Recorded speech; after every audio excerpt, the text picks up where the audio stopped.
When will we declare inner city thugs to be chocolate Klansmen? That's what I call them. Some have said that it's too harsh.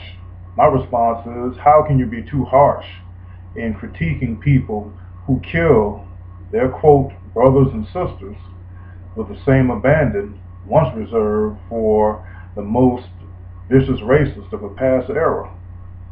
Commentators like Tommy Sotomayor or 5723 Michael, other YouTube channel, David Carroll, address this issue very adroitly. We have arrived at a point in our history, I think, where the same zeal of the previous civil rights movement must now be applied to inner city crime. We can blame other people. Other people may and do negatively impact our community. I'm not questioning that. What I am questioning is the fact that young black men are murdering other black people with abandon, with zeal, in fact, and we can't get a mumbling word from our traditional civil rights hierarchy. It's very disingenuous to wait until the occasional policeman of any color engages in an act of brutality which is more than surpassed by the public brutality committed by, once again, chocolate Klansmen. Now, do black crime victims' lives only have value when they are murdered by a white person? May seem like an oxymoronic question, but I submit to you that the absence of rallies, fundraisers, and public outcry at a daily, weekly, monthly, annual body count inflicted, to quote Brother Al Mims, a premier civil rights activist here in New Orleans, victims of usism, then we have to ask ourselves, how legitimate is our outrage? Black life has value. It has value that shouldn't be gunned down in the streets. It has value that shouldn't be obliterated in the womb. The fact that we do not speak more loudly in this defense is a charge that those of us in the we must accept.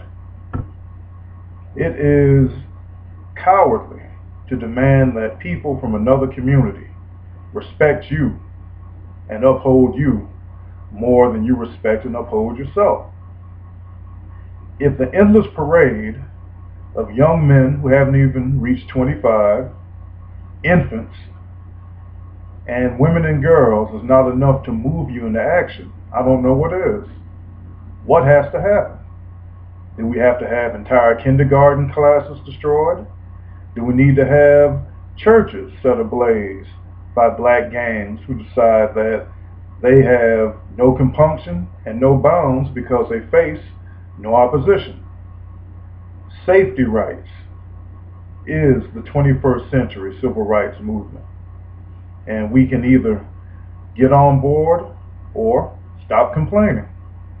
Because folks, if you think it's upsetting for me as an American black to have to articulate this particular concern, then think about how our fellow Americans who don't happen to be black view this and wonder what the problem is. Too often, white male conservatives are the ones who call much needed attention to black on black violence. And while you can question their motives, the fact remains that the body count is black and the perpetrators is black. I just had to pause for a second because Sean Hannity, Bill O'Reilly, Glenn Beck are not the ones who are instigating this warfare against ourselves. The Republican National Committee is not the organization sending out small boy units into our inner cities and wreaking havoc. Now, we can blame white folks for a lot of things, and I know that there are ample explanations that my friends who are more progressive minded have offered. Post-traumatic slavery disorder, the absence of the father in the household, the extenuating circumstances of persistent economic deprivation and it goes on and on and on. But at day's end, chocolate Klansmen have replaced classic ones as the number one public safety threat for inner city America. We can ignore it, we can keep passing the buck, but at some point, if we do not govern ourselves better, then we invite others to do so for us.